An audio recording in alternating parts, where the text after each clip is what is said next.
Ladies and gentlemen, there have been a lot of topics, a lot of conversation about echoes, about how difficult they are to farm, about how terrible it is to level them, and I went ahead and I decided that, hey, why don't we make a guide? Why don't we make a comprehensive overview of every single thing about echoes, going from farming to leveling to, perhaps the most important part of all, resource management of your materials, so that you can actually go ahead and upgrade all of your different characters, get decent builds on them, and, you know, from there, actually start clearing some of the content in the game. So for some context, I am a day one player. I have been regularly doing tacit fields since I hit UL 40, and I am pretty confident in saying, you can tell by the crit rate subs over here and the investment that you're seeing on the side, I am pretty confident in saying that for every single DPS character or sub DPS character that matters on my account, I have a pretty full build on them, right? I think that's pretty fair to say. And so with that, I wanted to take a bit of time to go over how I was able to make this happen, going through all those various stages that I was talking about before. So the first part that I'm going to be talking about today is, well, farming. And for this overview, I wanted to go over something really important, and that's actually acquiring the echoes in the first place. And so we're going to start off by talking a little bit about forecasts. We're going to go in descending order from most simple to farm to the hardest to farm, and looking at some of the most efficient ways to do it. So for the forecasts, right, what you're typically going to want to do is just go ahead and obviously grind these forecasts. And the easiest way to do that is to abuse either the pity system or the enhanced drop rate that you're going to get reset on every single week. So this enhanced drop rate over here works in an interesting way. Every Sunday, or really every Monday in your time, you'll get 15 enhanced drops, where every single time you defeat a 4-cost echo, either from the overworld or from the weekly bosses, you will guarantee a drop. However, this, in my opinion, isn't really that helpful for the overworld. It really isn't that helpful for anything other than the weekly bosses, and this is why. 4-cost echoes work on a 2 pity rate, where you destroy a 4-cost enemy and you don't get the echo. If you go ahead and you destroy another 4-cost enemy, you're guaranteed to get an echo. And so we're just going to show it off right here. I shall lead the way. We're going to go ahead and quickly blast the sentry construct. And we didn't get a drop. We did not get a drop. However, what we can now do is guarantee that we get one by simply fast traveling over to another boss. This is a great feature that they've added to the game. You can just directly, you know, teleport to any boss on the map. And when I go ahead and I do this, right? Evil be cleansed. Heaven ordained. Banish all vice.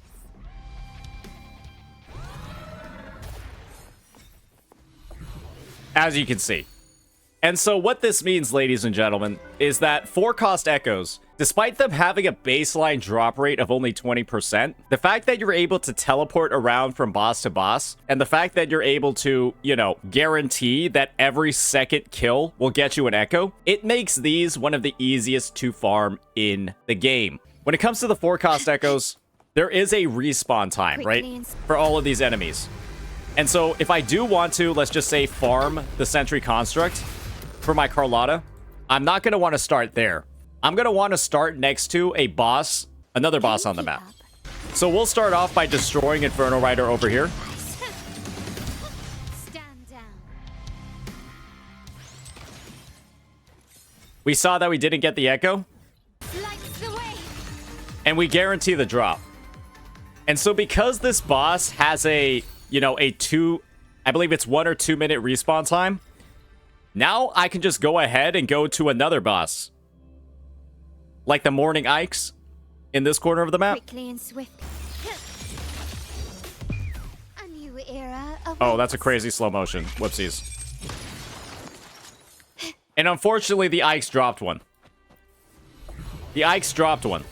I guess we're getting a little bit lucky today. So the idea, right, is that while the boss is respawning, you should just go ahead and farm another one to reset the pity and keep it building up. This is why having an echo food buff, like I have right now, is kind of not good for farming 4-costs. So perfect. Inferno Rider did not drop us one. And so now that the pity is reset, we can go back to the sentry construct and guarantee that we actually do get an echo. And this is kind of like the way that you should be going about it to farm your 4 costs. I don't recommend having a food buff, once again, if you want to have the most efficient experience possible over here. You should save your food buffs for when you are, you know, farming your 1 cost echoes instead. And look at that, we got one. So do keep that in mind as you're going through and you're building out that inventory.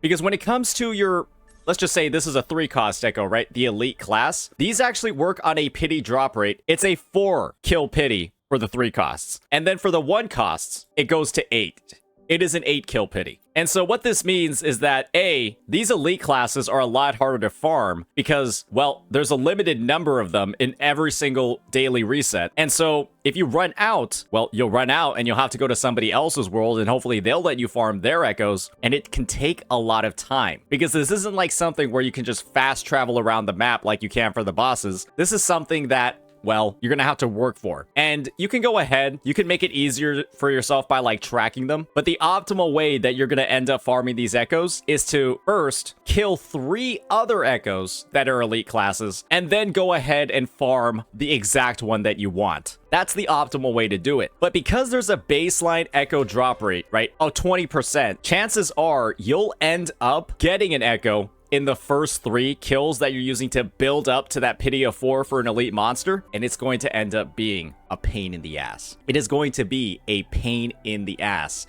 to actually try and guarantee all of those drops. And so my opinion, and I'm going to be honest about this, my opinion on the best way to farm 3 costs, ladies and gentlemen, just do Tacit Fields. Just do Tacit Fields to get all of your 3 costs. The benefit of doing Tacit Fields is the fact that A, you can guarantee that every elite that you're going to slay here, you're going to guarantee that it can drop one of these sets. And by just going ahead and doing them, right, you're going to guarantee, right, that those echoes that are dropping from here are actually something that you can use. And Tacit Fields are pretty fast to farm. You can claim 2 of them at once like I'm going to do over here. And of course, if you're doing this, you're only going to be able to do about 4 of them a day. But this is the thing, right? Look how many 3 costs I just got over here. 1, 2, 3, 4, 5, 6, 7. I just got about 7 3 cost echoes from using 120 wave plates. And I obviously get all of the materials that I'll need to actually level up those echoes too. And we can just check, right? We know for sure that all of these guys on this set are going to be Spectro. We don't have to worry about them being the other set like we would have to during regular farming. And we're not going to strike gold every time, but our chances of actually striking gold and getting what we need is going to be a lot higher. Unfortunately, I didn't get what I needed here, but let's be honest. It would have taken me about maybe 30 minutes or even longer to get 7 of these echoes in the overworld. And I just went ahead and I spent 120 wave plates. I got materials to actually level stuff. And then I got the 3 cost echoes at the exact same time. And nice, I got a chest mimic that I can upgrade as well. However, what you're going to realize is that this is a really, really shitty way of farming 1 costs, right? Doing this 4 times a day, or really 2 times with the double rewards, is typically going to yield you maybe like 3 or 4 1 costs. And the rest are going to be 3 costs. And what that means, ladies and gentlemen, is that, well, you might have a lot of 3 costs if you're farming Tacit Fields every day, but you're not going to have a lot of 1 costs. And these, ladies and gentlemen, these 1 costs are actually some of the biggest limiters that most players are going to have when they farm more and more and more in game. And here's why. 1 cost echoes, like I mentioned before, they're going to have a way lower pity. Or honestly, it's a higher pity. To guarantee a 1 cost echo on a pity, you have to kill 8 of them. And if the first 7 don't drop an echo, if the first 7 do not drop an echo, then the 8th one is guaranteed to drop one. And the thing is, ladies and gentlemen, when you have a 20% drop rate, your chance of not getting an echo in the first 7 kills is almost non-existent. It is almost non-existent that's going to happen. Across those 7 kills that you're using to prime a pity or build up to a pity, it's almost guaranteed that that something's going to end up dropping. And so what that means, right, is that you might think, okay, I'll just go ahead and detect these Gale Scourge Stalkers, and then I'm just going to go ahead and I'll try to frag every single one on the map. But these come in limited spawns. They're restricted to a daily reset, and it's going to take you a while to do. And so this is what I recommend doing instead. And this is going to involve the help of a third-party tool. This is a website called Chi-Chi's Notebook, right? Obviously, you know Chi-Chi from Genshin Impact. But what this website does is it helps you plan out routes to farm echoes in the overworld in a very, very efficient manner. You're going to see where you start off, the route that you need to take, and then this yellow mark over here, the red route is the route that you want to take either flying or walking to get as many TDs of a set as possible, of a specific Sonata set possible, and then you'll use the yellow mark to indicate when you want to teleport, right? You go from waypoint to waypoint. Maybe you can fly if you want to. And these routes will include the 3 cost echoes as well. And believe me when I say that this is 1000% the most efficient way for you to farm 1 costs. Because otherwise, you're relying on tacit fields, and they don't drop very often from tacit fields. And so with that in mind, right, I can go ahead, I can pull this up on the second monitor and just follow the route, right? Starting from over here. Or you Alt-Tab if you don't have the second monitor. But I just go ahead, I start from here. I'll cancel the tracking.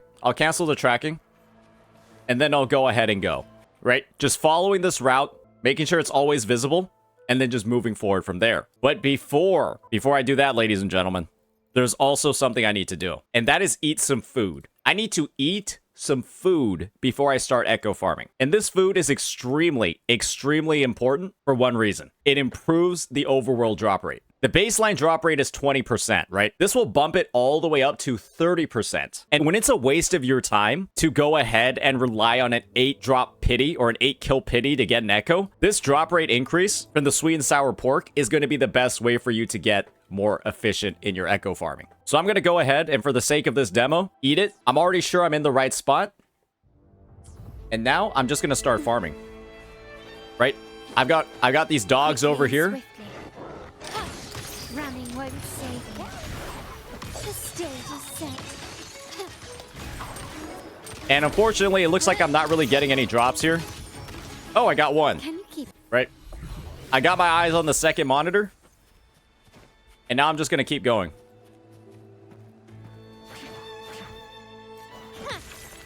Okay, I probably didn't need to fly there. And we got one. Brilliance lights the way. The world is mine.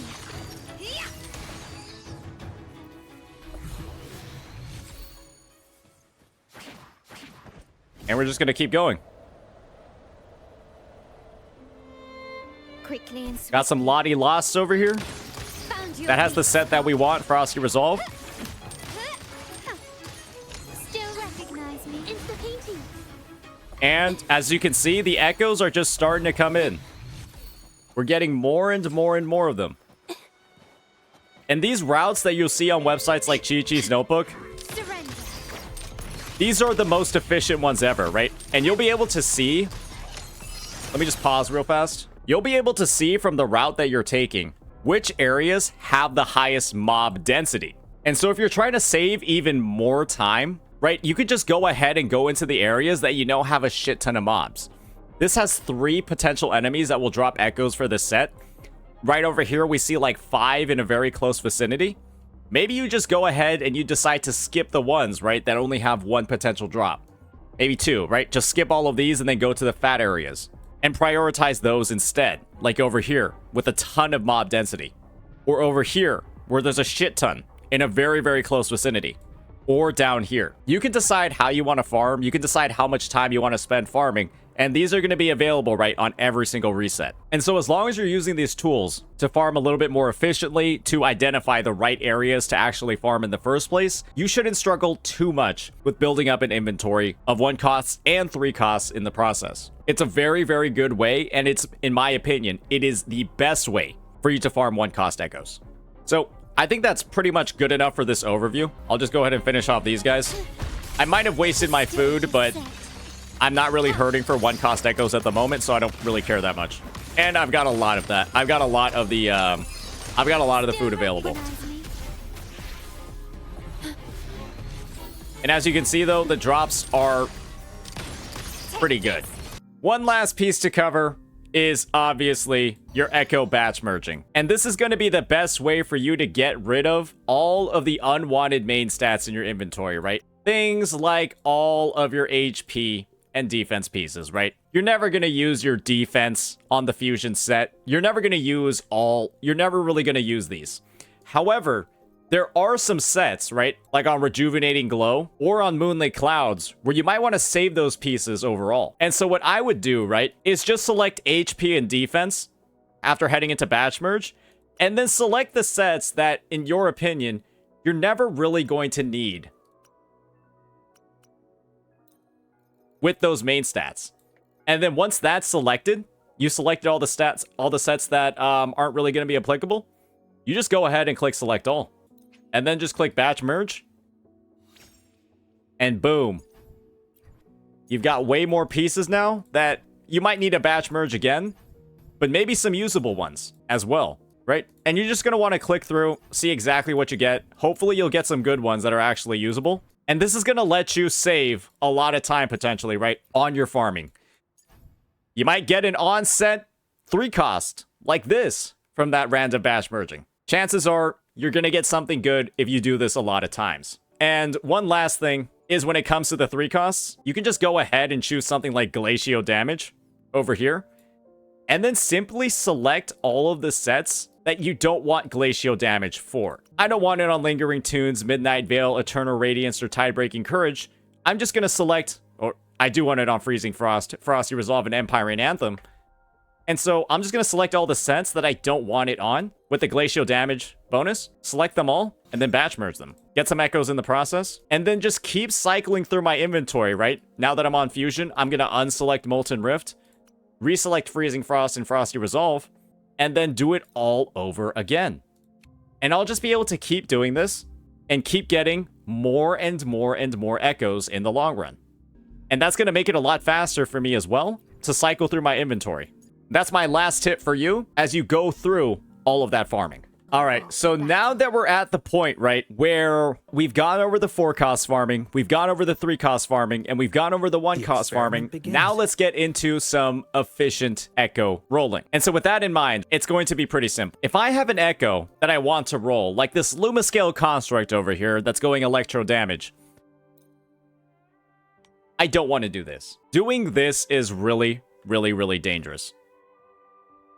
Because what I'm doing here is I'm leveling it up all the way to plus 25. I'm just going to do it for educational purposes, right? I'm leveling it all the way up to plus 25. And then just throwing 5 tuners at it. Or 5 upgrades at it. This is going to cost me 50 tuners. And I'm not going to have any idea what any of the substats are. So, again, for educational purposes, I don't recommend doing this. We're just going to let all 5 of them go. As you can see, this is dog shit. This is fucking terrible. This is, in my opinion, one of the worst echoes I've ever rolled. And let's think about it this way. It was a complete waste of resources. And so you might be thinking, oh man, you know what? It'll be perfectly fine. We'll take this really shitty echo that we just rolled, right? And let's just feed it into another one. Don't do this. Because you're just going to repeat the same exact thing. Except this time, you're only going to spend 4 upgrade slots. You're not going to really be using any more tubes, but you're going to be sending this all the way up to plus 22 and doing nothing with it, except exposing yourself to more RNG. This is a better way to go about it. Simply go to your backpack, press the garbage can button, find the echo that is trash, and just do this. Click remove, confirm, and you'll simply get all of the upgrade materials that you would have gotten from recycling this into another echo, and it'll just go back into your inventory. It'll just go back into your inventory. You click confirm. Now the garbage echo is gone. You get back your tuners, only 30% of your tuners back, and 70% of your experience back. So you go ahead, you do this, and now you can go back, right? Go back to the echo that you're trying to upgrade, right? That electro damage flautist. And now you can roll it like this instead. You can go at it 1 level at a time. You don't have to worry about recycling that echo, right? A bad plus 25 echo and just jumping it all the way up to plus 22. you can just convert it right back into the gold tubes. And then tune them one at a time. I decide I like this Resonance Liberation damage roll. I decide I like that one, so I'm going to keep rolling it. I don't like the HP one, but I still like the first one, so I'll take it up to plus 15. And now I got a second HP roll. And now I decide, hey, this Echo is a piece of dog shit. I don't want to roll it anymore because these two rolls are terrible and not usable. This is how much resource I saved by not taking this to plus 25. I saved 20 gold tubes by not investing in this one anymore. I saved 30% of 20 gold tubes. That's basically like 6 gold tubes if I would have recycled it. And it would have cost 20 tuners. And I would have gotten 6 back if I kept this one going. But now I only spent 30 and I'm going to get 9 back. Think about the savings here on the tuner side. And obviously, think about the savings here on the Echo experience side. And so now I'm going to mark this one as garbage, as it rightfully is. I'm simply going to mark it as garbage and then get ready to toss it away like the absolute trash it is. It's going to be marked by the garbage symbol and get rid of it.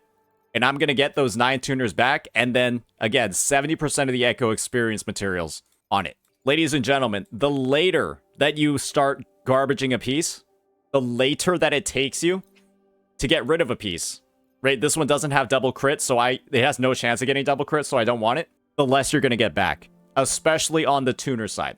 Not so much on the EXP side, but I spent 40 tuners on this, and now I'm only going to get 12 back, ladies and gentlemen.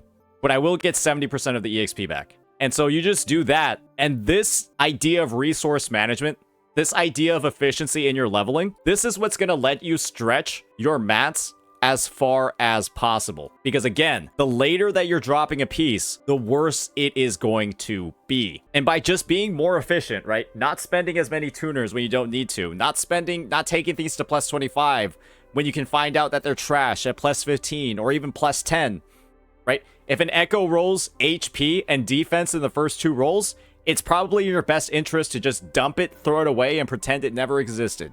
And you'll be able to, again, stretch these materials a lot further on your account and get a lot more efficiency out of it. That's going to be the last piece when it comes to resource management. And now we're going to have a bit of a bonus segment. And this bonus segment is going to be around malleable elite class Echoes. These are the ones that, when you claim them, right, you'll be able to see that they're basically on set for the damage type or the Sonata set that it's for. ER for this set, and obviously ER for this set, and then matching Havoc, Glacio, Spectro. Do make sure to save these. Do make sure to save these, because it's better to farm first and then use this afterwards. Because you can't have 2 of the same Echo and activate the Sonata set. And these are entirely different mobs that we're getting here for each one. So you have to keep that in mind if you're trying to be as efficient as possible. So with that, that's our guide on Echo rolling. That's our guide on stretching those resources as far as possible. And that's the guide on actually getting those Echoes in the first place. And do keep in mind, right? Will decide whether understood. I'm a person that's speaking from experience. I'm a person that's been able to build pretty much every single character on my account to a pretty high level. It's not just about rolling better. It's about managing the resources so that you have more opportunities to roll better. Let me know if this was helpful. Let me know what you all think. Peace out. Flashback. And so for educational purposes, we'll do it for educational purposes, right? I just plus 25 bang it. Even though the first substat I'm not very happy with. And I just decide, hey, I'm going to spend 40 tubes, 40 tutors. Let's see what I get. Damn! Actually not bad. Wait, that's actually not bad. So, wait, that's kind of a... That's actually not bad. Wait, is that an upgrade? I mean, technically it is, because I have the resonance skill. Wait, yeah, I guess that's an upgrade. Hey, editor, you gotta cut that out. It's actually too good. Okay, that's a wrap.